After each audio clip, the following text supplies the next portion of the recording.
The story begins with a kite soaring freely over a bustling city, drifting wherever the wind takes it.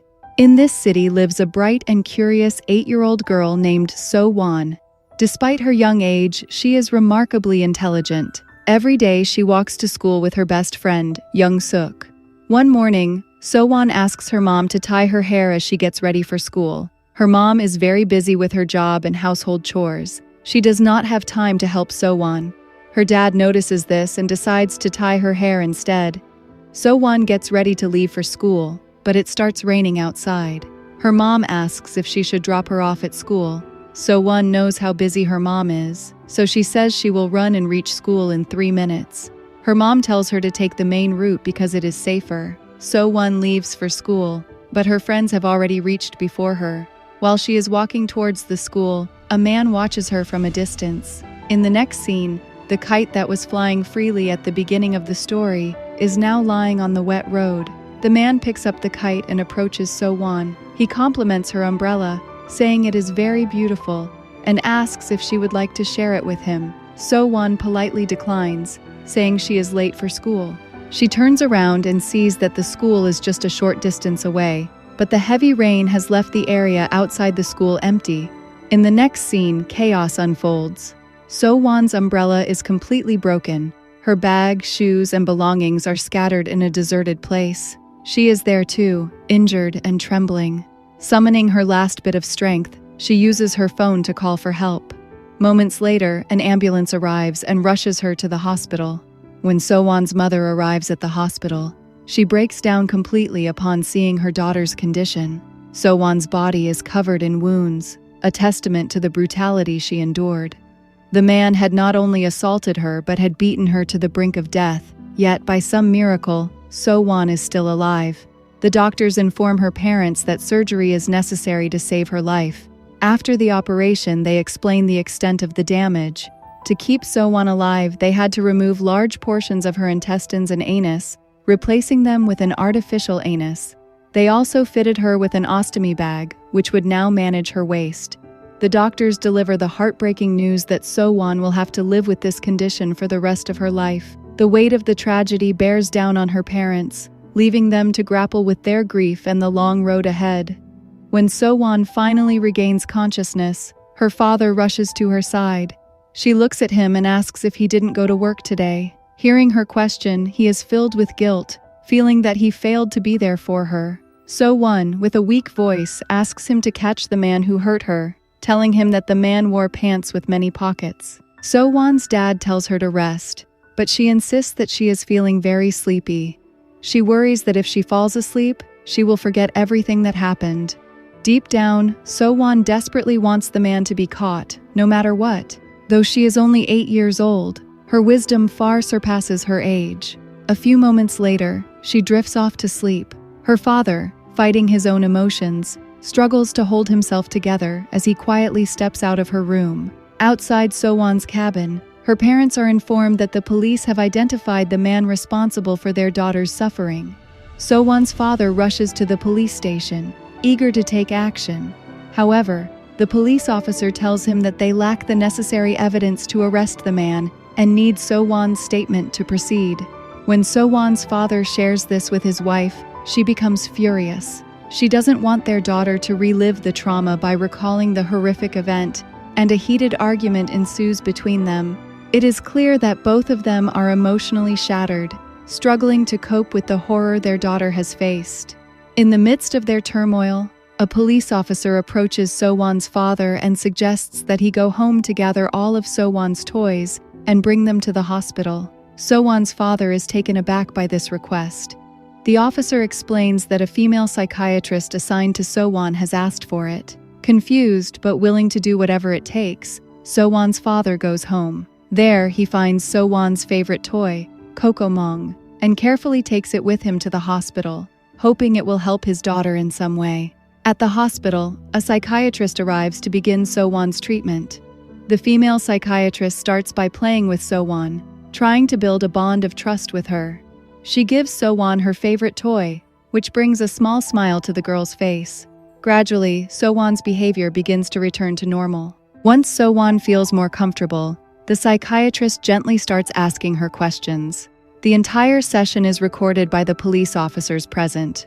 The psychiatrist shows So-won photos of various people, one by one. When So-won sees the photo of the man who caused her pain, she immediately closes her eyes. The psychiatrist understands that this must be the culprit. To confirm, So-won is then shown a group of smaller photos and asked to identify the man. With great difficulty and trembling hands, So-won slowly lifts her finger and points at the monster who destroyed her life. With So-won's identification, the police finally have enough evidence to arrest the man responsible. Before leaving, the psychiatrist speaks with So-won's father. She explains that So-won needs time and support to heal both physically and mentally, and that her recovery will not be possible without the involvement of her family. Handing him her visiting card, she assures him that they can contact her anytime for help. However, So-won's mother overhears this conversation. Consumed by anger and frustration, she snatches the card and returns it to the psychiatrist, refusing any help. Meanwhile, the police successfully capture the rapist, and the news quickly spreads to the media. Reporters swarm the hospital to cover the incident. When So-won's father learns about this, he rushes to the hospital, determined to protect his daughter from the media frenzy. He knows how the press will sensationalize the tragedy, which could cause more harm to So-won. As the hospital staff prepares to shift So-won to another room, the reporters also follow. Realizing the situation is spiraling out of control, So-won's father lifts her onto his shoulders and carries her to a secluded room on the top floor. Meanwhile, So-won is overcome with fear and anxiety. She looks at her father with teary eyes and asks if she has done something wrong. He gently reassures her that she has done nothing wrong and tries to calm her down. As he comforts her, the bag attached to So-won to collect her waste suddenly bursts, spilling its contents onto the bed. Her father quickly moves to clean up and replace the bag. When he opens her clothes to fix it, So-won suddenly gets a severe attack of post-traumatic stress disorder. The horrific memories of the assault flood her mind, and she becomes completely restless. At first, her father is confused and unable to understand what is happening, but as realization dawns, he steps back, trembling with sorrow. His heart breaks into pieces, knowing the scars left by that monster are far deeper than he could ever imagine. In the evening, when So-won's father visits her room again, she quickly covers herself with a cloth upon seeing him. Her reaction stops him in his tracks, but he gently tells her that her mom is unwell and won't be able to visit her for some time. He adds that she will soon have a little brother. So-won stays silent and doesn't respond to his words. Her father realizes that the incident from the morning has caused her to fear him as well. The thought breaks his heart, but he tries to hide his pain. He softly tells So-won that she doesn't need to hide her face from him. Without waiting for a reply, he quietly leaves the room. The hospital bills start piling up, and So-won's father finds himself struggling to pay them. Desperate for help, he calls a close friend who works with him. This friend has supported him in the past and doesn't hesitate to step in again. His friend reassures and tells him not to worry about his job and that he will handle everything at work until things get better. A few days later, the court hearing for the man who assaulted So-won takes place. When questioned, the man denies all the accusations. He claims that he works at a construction site and had been working there all night on the day of the incident. He further states that after returning home in the morning, he drank alcohol and went to sleep, insisting he knows nothing about what happened. However, the police present strong evidence against him. They reveal that So-won's blood was found on his clothes. Additionally, soil samples from the crime scene matched the soil on his shoes. In his defense, the man claims his shoes had been stolen and mysteriously reappeared outside his house just before the police arrested him. He accuses the police of framing him.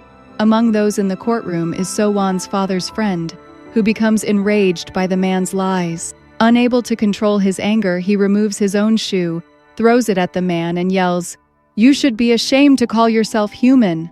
Chaos erupts in the courtroom as police intervene. On the other hand, when So-won's father goes to the hospital, he sees some people entertaining So-won by wearing cartoon costumes, and So-won is very happy with this. In fact, it is his wife, her friend, and a nurse from the hospital. All of this was arranged by the psychiatrist who had previously come to take a statement from So-won. His wife had called the psychiatrist again. So-won's mother had rented the costumes. When So-won's father goes to pay the rent for them, he asks how much the rent is for one costume for one day. The costume owner tells him that the rent for one day is $200, but So-won's father doesn't have that much money. He asks if he can pay for the costume in installments. Upon hearing this, the costume owner realizes that he doesn't have the money and, knowing about his situation, decides to help. He gives him one of Kokomong's costumes for free, saying that he can return it once his work is done. After this, So-won's father enters her room wearing the Kokomong costume, and So-won is overjoyed to see it.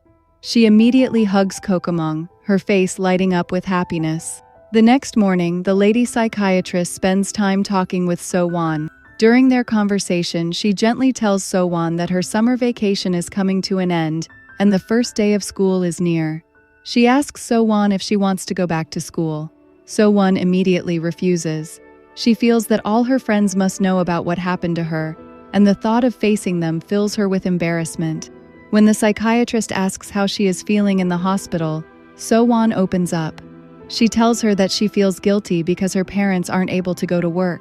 She knows the hospital bills are piling up, and her parents are struggling to pay them.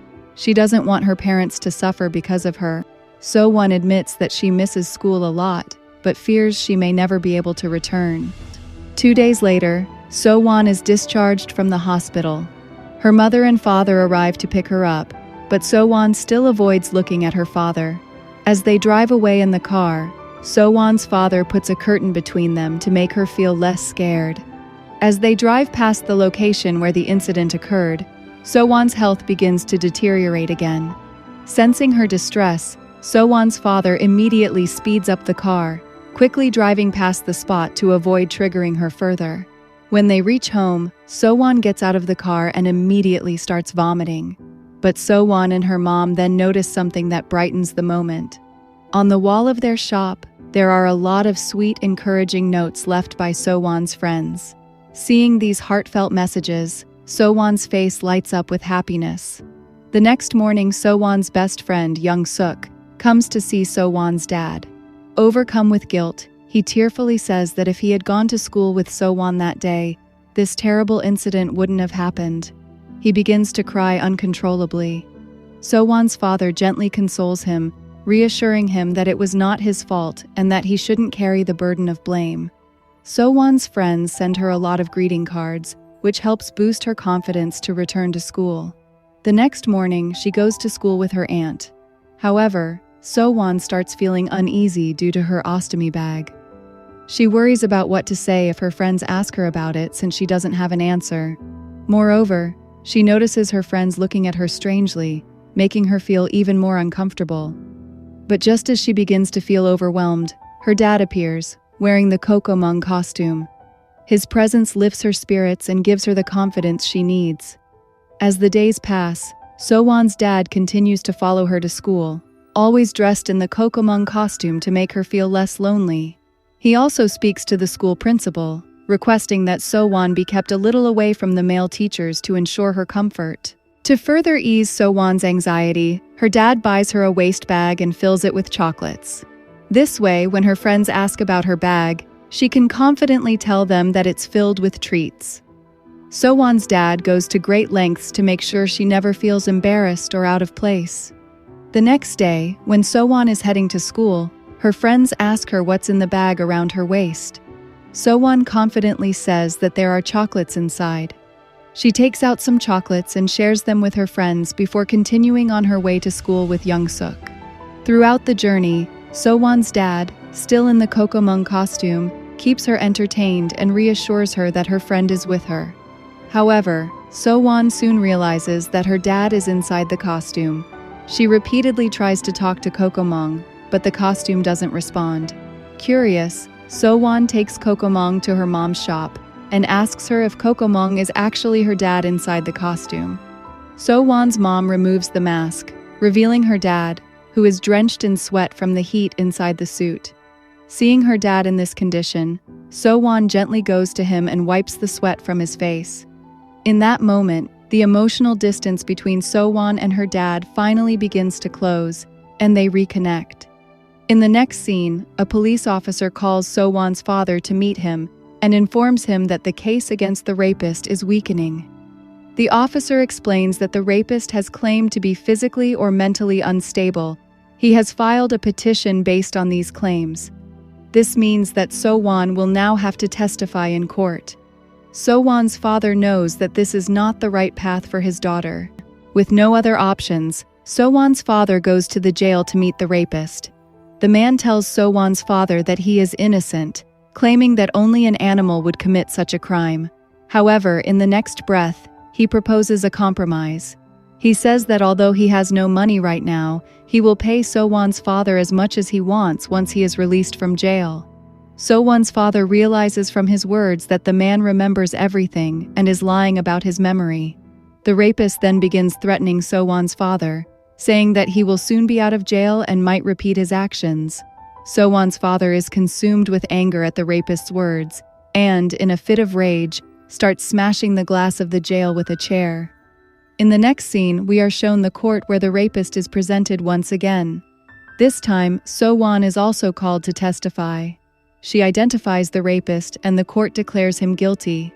However, despite the heinous crime, the rapist is only sentenced to 12 years in prison.